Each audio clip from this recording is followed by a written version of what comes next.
और अब इस बीच खबर भोपाल से, जहां पर भोपाल में राष्ट्रीय शिक्षा नीति पर कार्यशाला आज आयोजित हो रही है। राज्यपाल और मुख्यमंत्री नीति पर मंथन करेंगे।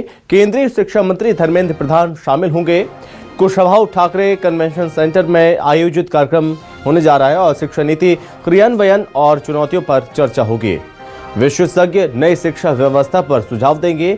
शिक्षा नीति को लेकर विचार मंथन होगा। तो राज्यपाल और मुख्यमंत्री नीति पर मंथन करने वाले हैं आज।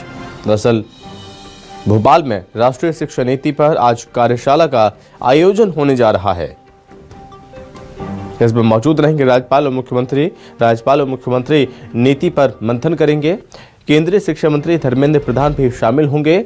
कुशाभाऊ ठाकरे कन्वेंशन सेंटर में आयोजित कार्यक्रम शिक्षा नीति क्रियान्वयन और चुनौतियों पर चर्चा होगी। विशेषज्ञ नई शिक्षा व्यवस्था पर सुझाव देंगे। शिक्षा नीति को लेकर विचार मंथन किया जाएगा। और इस पर ज्यादा जानकारी के साथ सहयोगी शिकिल व्यवहार हमारे साथ जुड़ रहे हैं। तो शिकिल, राष्ट्रीय शिक्षा नीति पर कार्यशाला का आज आयोजन हो रहा है, क्या जानकारी इसको लेकर? देखिए, आज मध्य प्रदेश के लिए महत्वपूर्ण दिन है क्योंकि शिक्षा नीति 2020 यानी राष्ट्रीय शिक्षा नीति जो 20 से 20 लागू की गई है, आज उस पर विचार मंथन होने वाला है। राष्ट्रीय एक दिवसीय कार्यशाला है। अध्यक्षता कर रहे हैं इस पूरे कार्यशाला की मध्य प्रदेश के मुखिया डॉक्टर मोहन यादव और इसमें मुख्य अतिथि के तौर पर शामिल होंगे मंगू भाई पटेल जो कि मध्य प्रदेश के राज्यपाल हैं, और इसके अलावा केंद्रीय शिक्षा मंत्री जो हैं धर्मेंद्र प्रधान, वो भी इसमें शामिल होने वाले हैं। अगर देखा जाए तो जिस प्रकार से इस पूरी कार्यशाला की रूपरेखा रची गई है, उसमें ना सिर्फ सुधार करना, नीति का विश्लेषण करना, बल्कि नीति के आधार पर भविष्य में किस प्रकार से क्या और बेहतर किया जा सकता है, उसे लेकर विचार मंथन किया जाएगा। और ये इसलिए भी महत्वपूर्ण हो जाता है क्योंकि मुख्यमंत्री डॉक्टर मोहन यादव उच्च शिक्षा मंत्री भी मध्य प्रदेश में रह चुके हैं और लगातार उन्होंने अपने मंत्री पद पर रहते हुए ये बात यहाँ पर कही हुई थी पहले ही कि कहीं ना कहीं जिस प्रकार से जो शिक्षा नीति है उसे बेहतर से बेहतर किया जाना है, और आज इसी को लेकर विचार मंथन किया जा रहा है। कई विशेषज्ञ इसमें शामिल होने वाले हैं, 5 इसमें सत्र होंगे। सबसे बड़ी बात यह भी है कि इसमें ना सिर्फ सुधार किए जाए, पाठ्यक्रम में भी बदलाव, यानी कहीं ना कहीं जिस प्रकार से जो एक शुद्धिकरण मध्य प्रदेश की शिक्षा नीति और मध्य प्रदेश के शिक्षक पाठ्यक्रम में सामने आ रहे हैं, चाहे उच्च शिक्षा की बातचीत की जाए या स्कूल शिक्षा की, इन दोनों में ही शुद्धिकरण की बात हो रही है। इस शुद्धिकरण पे भी आज विचार मंथन किया जाएगा।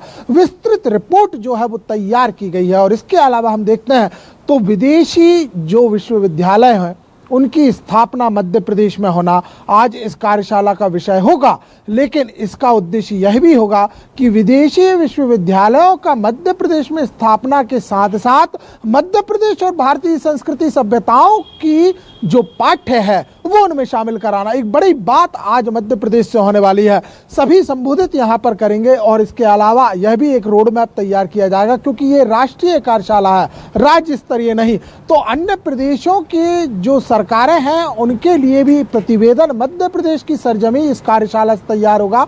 बताया जाएगा कि आप किस प्रकार से कैसे अपनी शिक्षा नीति को और बेहतर कर सकते हैं। जो विचार मंथन, जो अमृत मंथन जो मध्य प्रदेश की धरती से निकला है, वो आखिर किस प्रकार से कैसे आपके राज्यों के लिए भी हितकर साबित हो सकता है। वहीं अगर दूसरी ओर इसमें देखा जाए तो इसमें एक और बहुत महत्वपूर्ण चीज होने वाली है। वो महत्वपूर्ण चीज ये है कि जिस प्रकार से बात यहाँ पर की जा रही है कि क्षेत्रीयता यानी क्षेत्रीय, देखिए बोली भाषाओं में बड़ा अंतर होता है, इनकी परिभाषाएं भी हिंदी में अलग अलग बताई गई हैं। बोली अलग है, भाषा अलग है, लेकिन मध्य प्रदेश एक ऐसा राज्य है जिसने पूरे देश में इस बात को साफ तौर पर कहा और अपने जो है नीति में शामिल किया, जहां अन्य राज्यों की भाषाओं को भी पाठ्यक्रम में शामिल करते हुए उन्हें कहीं ना कहीं जो है स्थान दिया है। फिर बंगाली की हम बात करें, तमिल की बातचीत करें, उड़िया की हम बातचीत यहाँ पर कर लें, मराठी की बातचीत कर लें, ये तमाम वो भाषाएं हैं जिनका समावेश मध्य प्रदेश के विश्वविद्यालयों में मिल जाता है। लेकिन बोलियों को लेकर अब यहाँ पर बातचीत हो रही है। बोली अगर हम बातचीत यहाँ पर करते हैं तो मध्य प्रदेश की ही अगर हम बातचीत यहाँ पर करें तो 52 बोलियां बोली जाती हैं, और ऐसी ही अगर देश भर की बोलियों की हम बातचीत करते हैं तो ये एक बड़ा संरक्षण है क्योंकि बोलियों का विकास जिस प्रकार से समय बदल रहा है, कहीं ना कहीं बोलियों के संरक्षण पर भी जरूरत है। जैसे देखा जाए तो जिस प्रकार से अगर मध्य प्रदेश की बातचीत करते हैं तो बुंदेलखंडी एक बोली है, मालवा की अगर हम बातचीत करते हैं तो मालवा की एक अलग बोली आती है, नेमाड़ी की अलग बोली आती है। उसके अलावा अगर हम गोंडी क्षेत्रों की बातचीत करते हैं तो उनकी गोंडी एक अलग बोली आती है। तो इन तमाम बोलियों के संरक्षण की भी बातचीत होगी। तो आज एक महत्वपूर्ण मंच जो है वो मध्य प्रदेश की राजधानी भोपाल के जो कुशाभाऊ कन्वेंशन सेंटर है उसमें तैयार हो रहा है और इस मंच से निकली हुई बात पूरे राज्यों में जाने वाली है।